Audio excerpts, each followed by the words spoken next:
Bonjour à tous et bienvenue donc dans cette vidéo.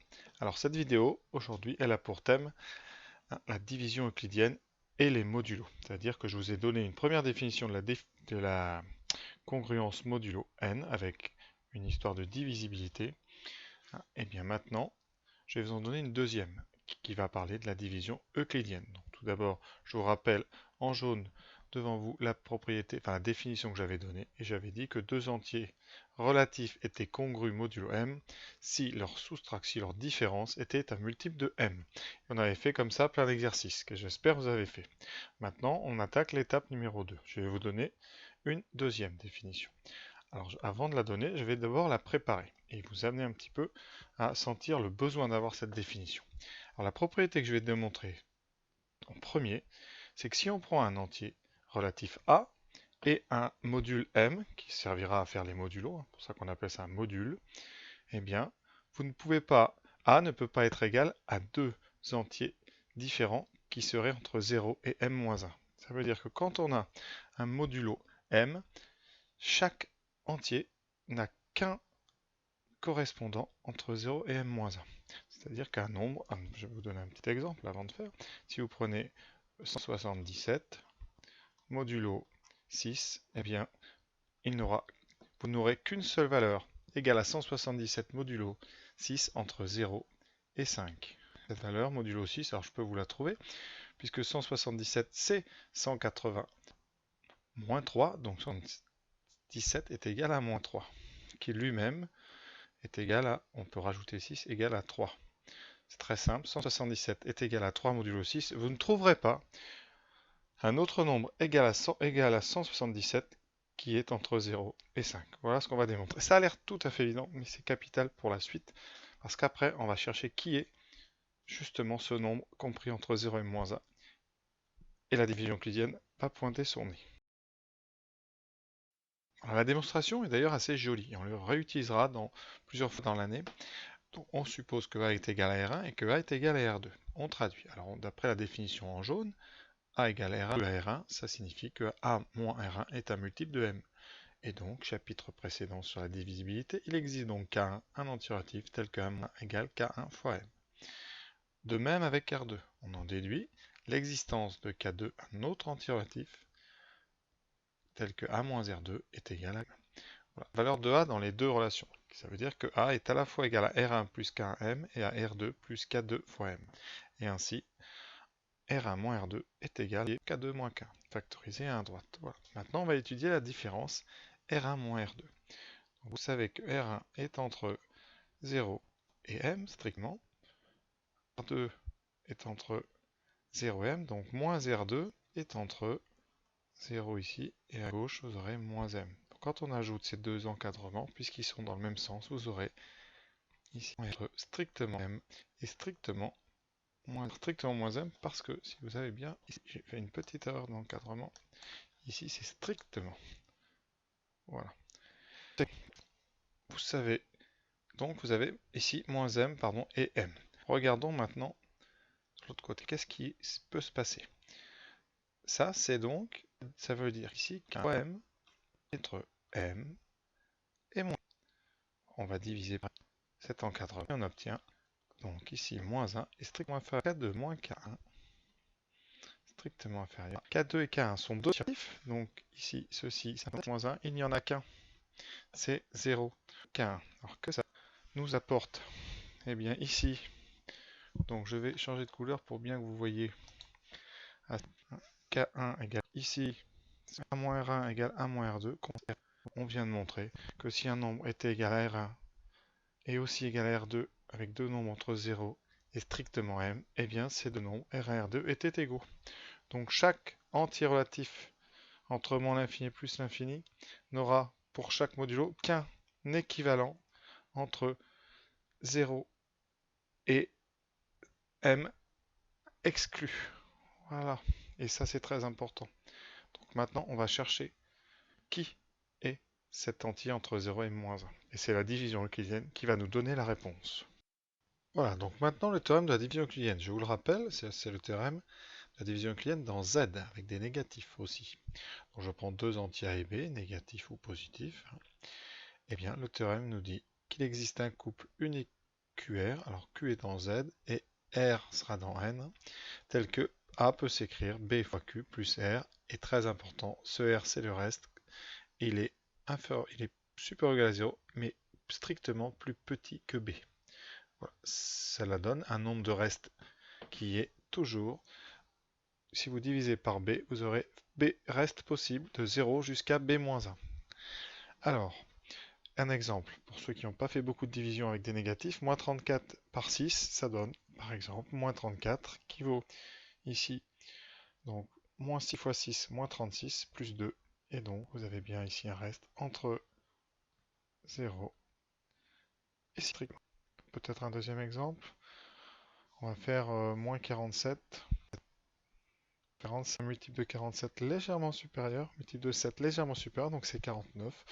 Donc vous ferez 7 fois moins 7, et ici vous avez encore un reste entre 0 et 7, ici strictement, et donc c'est la division euclidienne de moins 47 par 7.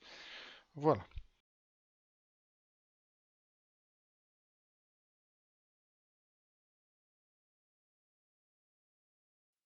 Voilà, donc maintenant la définition qu'on pourrait donner, que j'aurais pu donner dès le début sur la congruence, et que certains donnent en premier, il n'y a pas de souci, on dit que deux entiers relatifs sont congrus modulo m si et seulement si ils ont le même reste dans la division euclidienne par m. Alors, un petit exemple avec 117 et 69.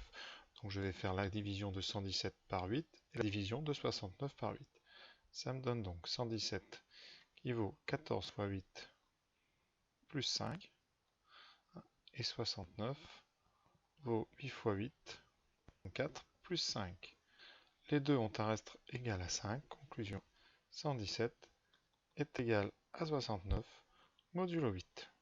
Voilà comment on pourrait faire.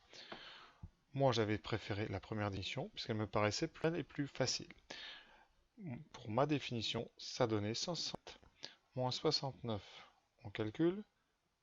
Ça donne donc 31 plus 17, 48. 48, c'est 8 fois 7. C'est donc un multiple de 8. Donc 117 et 69 étaient congrus entre eux, puisque la différence des deux est un multiple de 8. Donc voilà. Maintenant, ce que je vais montrer, et c'est quand même important, c'est de montrer que les deux définitions sont équivalentes. Donc je vais montrer que si deux entiers sont congrus modulo m avec l'histoire de la division euclidienne, alors leur différence est un multiple de n, et la réciproque, si la différence est un multiple de n, alors ils ont le même reste dans la division euclidienne par m. Partons de A et B avec le même reste modulo m. Ça veut signifie, d'après le théorème, que A s'écrit mk plus r, avec k appartenant à z, et r entre 0 et m strictement, et B vaut mk' plus R avec K' appartenant à Z et le même R que pour A, puisqu'ils ont le même reste. On fait la soustraction des deux lignes, les R disparaissent, il vous reste mk moins mk' ici, vous factorisez par m, conséquence, et bien vous avez bien un multiple de m, c'est-à-dire que m divise à moins. Et on a bien, donc si deux entiers ont le même reste modulo m, alors la soustraction des deux est bien divisible par m. Vérifions maintenant l'autre sens. Si je prends deux entiers dont la soustraction est un multiple de m. Supposons maintenant que a et b sont tels que m divise a moins b. Alors, il existe un entier relatif k tel que a moins b est égal à km. Voilà. Par division euclidienne, on sait qu'il existe aussi QR tel que a est égal à mq plus r avec un r qui est entre 0 et strictement m. Et il existe aussi Q'R' tel que B s'écrive mq' plus R', et R' entre 0 et strictement M. Comme on l'a déjà vu précédemment, la différence R moins R' sera strictement entre moins M et M. Voilà, on garde ça. Maintenant, ici, vous allez faire la soustraction des deux lignes. Vous obtenez A moins B qui vaut M fois Q moins Q' plus R moins R'. D'accord? Et on a A moins B, je vous rappelle, je le mets en rouge ici, qui vaut Km. Donc ici, vous avez mq moins q' plus r moins r' égale km. Je passe tous les m de l'autre côté, et donc r moins r' vaut m facteur de k moins q plus q'. Voilà. Et là, on va faire la synthèse des deux idées que vous avez ici. d'un certain côté, R moins M' de M, d'accord? Et ici, c'est un multiple entre moins M et M. Alors les multiples de M entre moins M et M, eh bien il n'y en a pas beaucoup, il n'y a que 0. Donc R est égal à R'. R égale L', ça signifie que A et B, c'est ici, ont le même reste dans la division par M. C'est ce qu'on voulait montrer. Donc les deux définitions, la première que j'ai donnée dans la première vidéo et celle-là, sont donc équivalentes. Donc on s'en servira l'une et l'autre, ça dépendra de la situation. Ce qui est important et ce que nous donne la deuxième définition, c'est un petit peu plus précis parce qu'elle nous dit quel est donc le nombre égal à A entre 0 et M-1. Donc ça permet quand même un petit peu de précision. Voilà. Allez, pour finir sur ce point, donc je vais faire quelques calculs. Alors, en général, quand on utilise la division euclidienne, c'est quand même plus pratique là d'avoir une calculatrice. Donc, je vais m'en servir exceptionnellement là. Donc, comment fait-on pour faire 173 modulo 8? On pourrait faire la main, mais sur un petit exemple court, comme ça vous donnera une idée. Donc, première étape, on tape donc 173 divisé par 8, et on va avoir donc ici un nombre qui s'affiche, sa partie entière. Ce sera le multiple qui nous intéresse. Donc ça veut dire que 173, ça sera 21 fois 8 plus quelque chose. Pour avoir le plus quelque chose, c'est tout bête. Regardez, si vous écrivez 173 égale 8 fois 21, il vous manque ici le nombre là, qui sera le reste. Eh bien, vous faites 173 moins 8 fois 21 directement, et vous aurez ce reste. Donc c'est ce qu'on va faire. 173 moins 8 fois 21 égale à 5. Donc on a 5. Voilà, on va les faire dans 4, ouais, j'en ai proposé 4. Donc il n'y a pas besoin de là, le presque un petit peu compliqué. Donc on prend la machine et on en déduira, là j'ai oublié de préciser. Donc là c'est que 173 c'est égal à donc 1 modulo 8. Voilà, puisque 5 est bien entre 0 et 7. Voilà.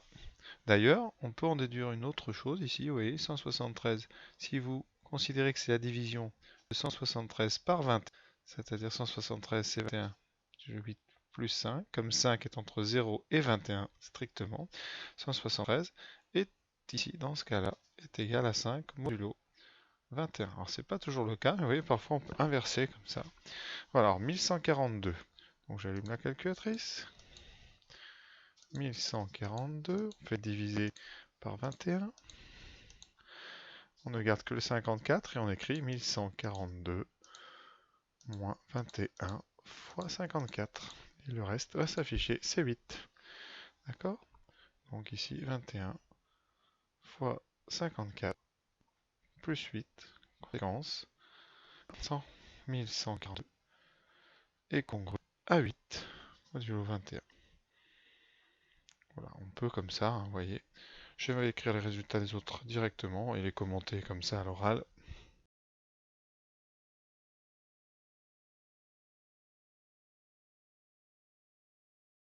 Bon, 17131, je l'ai fait, ça donne 31, vous vérifierez. Pour moins 6732, c'est négatif, donc je vais le faire. J'ai fait la division donne 153. Donc là, je vous montre. Voilà, ça veut dire que 6732, avec un moins, c'est moins 153 fois 44. Donc c'est un multiple de 44. Donc en termes de modulo, ici, vous tomberez donc sur égal à 0. Pour le dernier, donc je vais taper, vous allez voir, c'est un petit peu plus délicat. Alors, la machine ne veut pas s'allumer, donc voilà, moins 1 312 000 divisé par 14.